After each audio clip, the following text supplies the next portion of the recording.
What's up, guys? Today is the day I actually took off work early with some sup pay so that I could actually go do this comprehensive review for you. So I've charged up the batteries. Each battery takes roughly about an hour and a half to charge up fully, and the remote takes about like an hour 20 minutes. So you're looking at an hour and a half completely. So anyways, let's go fly this thing. And this case, we'll talk about that later. Anyways.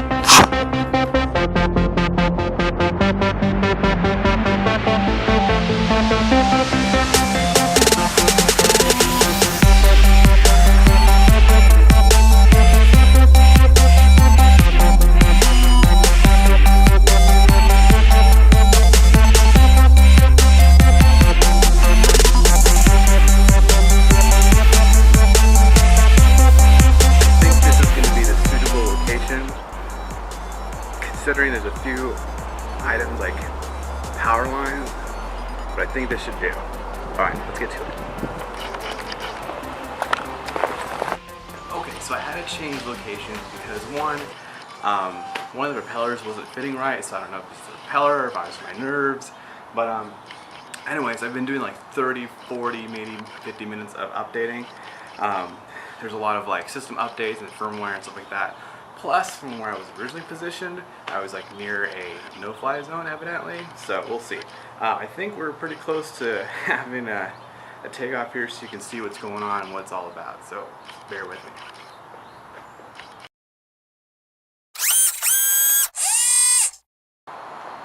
Evidently, I gotta do another update.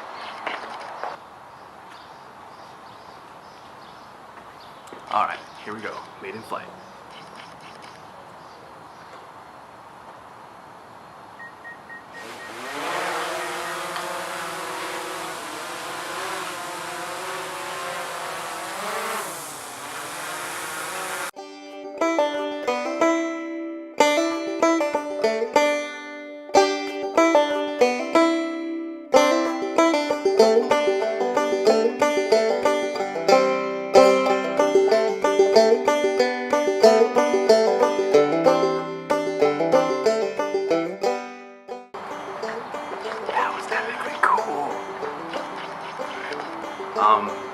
Yeah, so obviously still learning the ways to maneuver and everything. It's probably going to be better if I go to an open location, as it recommends. But let's get back to the review, and what we think about the overall flight of the Mavic Pro Platinum. And we're back. So, okay, let me fix this real quick. Sorry about that, guys. Am I in focus? There we go. Okay, so the review of the DJI Platinum Mavic Pro. Now, as a disclaimer, this is not a paid review, nor am I endorsed or anything like that from DJI. This is just strictly my own review because I want to talk about it, because A, I was really excited about it, B, I'm still excited about it, C, freaking A, it is so cool, and D, did I mention, it's just, I'm stoked about it. Anyways, so back to the review. Also I want to mention that this is the first time that I have ever flown any kind of remote control aircraft. UAV, is that what it's called? No, UAF. Unarmed vehicle. I don't know. Whatever. This is the first time I have flown a drone. In terms of its fluidness, I would say it moves really nicely. Now, I was in my apartment complex. There's a lot of obstructions like trees and fences and rooftops and buildings, and so I really couldn't like let it loose, because also like in like the adjacent location, not even like a quarter mile, I am close to restricted flying zone and no-fly zone. So I didn't really just kind of turn it loose, which I felt like, you know, I could have benefited from that to learn a little bit more of how it handles.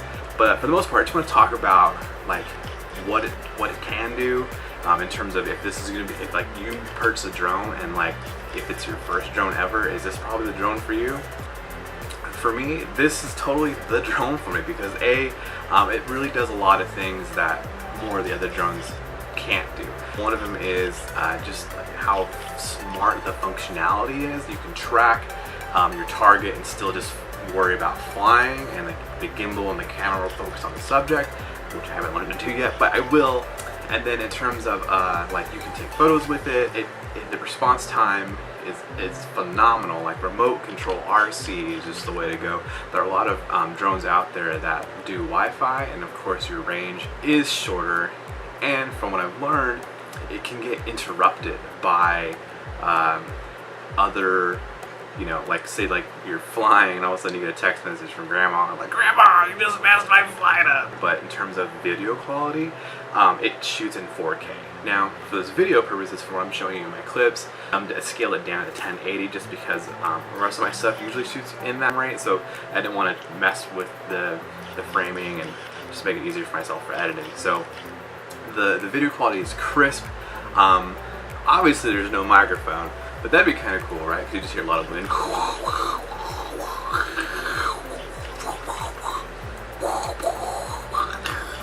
Anyways, but yeah, it handles awesome. The remote. Now the remote, it's really nice. It fits well in your hand. It doesn't feel like you're cramping. It doesn't feel unnatural by any means.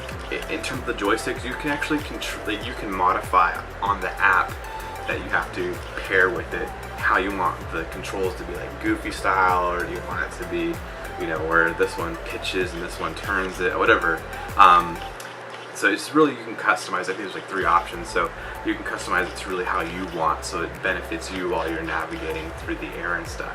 One of the other things that I really like cool is like these wheel dials. They're actually customizable, so you can customize like what you want. One of them by default controls the gimbal to swivel up and down. The other one, obviously, if you wanted to, I'm probably sure you could probably just do that too, so which is super sweet. The readout panel is a nice LED. You can read out perfectly. It's clear, crisp, so even if you're in broad daylight like I was, you can see all of the information displaying on this really nicely. One thing I would say that is nice to have, or would be nice to have, is a bigger cell phone screen, because reviewing it, like you're seeing what's going on, there's all these like numbers and stuff like that that's going on. So for myself, I just have the normal 6S, but if you have like a plus size phone, obviously it'd be a lot cooler, or like an iPad. And obviously there's like attachments and stuff like that that you can add to that, so you can see a bigger readout of like all your numbers and stuff like that. So this way, you know, you're flying with style and ease and comfort. But I don't know that it matters that much, because I wasn't really paying attention. I was like, oh, my calculation says that I'm traveling at, which you can also customize it to, like, you know, for us Americans, you can customize it to like miles per hour versus kilometers, and then with like feet and all that. So this way it's a little easier for me to calculate versus like, how much is that? 6, 1, carry the 3. I'm going pretty fast. So you have a sport mode also that's available on this remote, so you can focus. You have a sport mode which you can flip on and you can flip off. While I was flying, I did not put it in sport mode at all. One, because like I said, I have not flown a drone before, and like, oh my gosh, as it was, this thing was flying pretty fast. Like, I don't know how fast it was going, but it was going fast. Like elevation climb, or like just like buzzing through, it had some gears on it, man. I'm really kind of interested to see how it goes in sport mode. Obviously, that once you're in sport mode, it kind of drains the juice on your battery, but I don't know why I'm so concerned about that. I have 3 batteries because I bought the bundle package on the Fly More combo. There's firmware updates for your drone as well as your app, so probably a good practice if you do end up getting a drone, you haven't gotten one yet, to anticipate dedicating several hours to like downloading and updating software for your app and for the drone itself. Like when I did my first unboxing, which was horrible by the way, forgive me guys, I'll do better next time. On one side, you have the port that's for the SD card and to switch it to remote control or Wi-Fi. Other side, you have a port to actually put a micro USB, so that if you do get the software from DJI's homepage, you can actually just do it via your PC, your desktop, or your laptop. Or just plant this on your desk, let it do its thing, drink some pizza. Did I say drink some pizza? That would be cool. But what I meant to say was drink some Dr. Pepper, drink some coffee, or smash some pizza, whatever. And then come back, boom, you're done. Start to fly. The other thing is that I will say I put one of the ND filters on there. I put like the neutral base one and ND8. It seemed to be pretty cool. I mean, we have overcast today, so it was really hard to really say like, oh, it looks really dramatic or whatever, because it was kind of in between anyways. So one thing also I want to talk about is that the charging port. Now, if you do get the Buy More bundle or the Fly More bundle, because of the charging port, it has 4 docks that you can put your batteries on, your smart batteries on. Now, disclaimer, I am so used to, you know, you charge something, you put them all on there, they all start charging. That's not the case with this. One battery will charge at a time, regardless of if you have all batteries on there or not. Now, there might be a software update for that as well. There's a port on that on the side. I thought this was actually to charge your remote, and it wasn't. It was actually not doing that. So you can actually, so you can update this information here.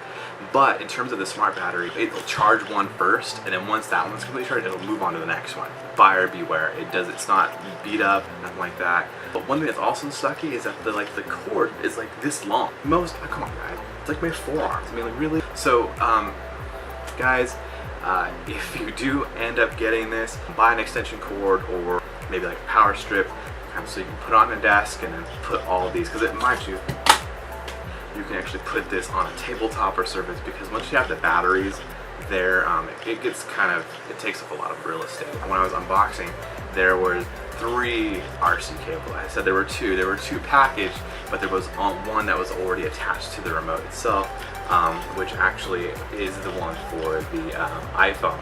And I can get that in focus. There we go. So it hooks up to your remote there, and you're all set. I will say that there didn't seem to be latency at all, and if there was, it was like tenth of a second, or tenths of a second. What I plan to do with this, there's gonna be a lot more footage that I just kind of want to do in terms of like those transitions from traveling from one place to the other, of course, like walking, something like that, to kind of get those cinematic shots of just like someone just strolling through. It's nice to have a gimbal and everything on your phone or your camera, but to have like a free-flowing, like 360 degree, that would be epic, and I can't wait to master that, and I can't wait to put it on. That's my review of the DJI Mavic Platinum Pro. You guys, you know what? Thanks for watching. I hope that you get inspired to maybe get one of these. And do you have one of these? I mean, like, let me know. Like, what are some tips, what are some tricks to learn to get myself Top Gun status? You are dangerous. That's right, I am dangerous. But yeah, so hit that like button if you liked what you saw. Hit the dislike if you happen to be like that. Also, share the love and subscribe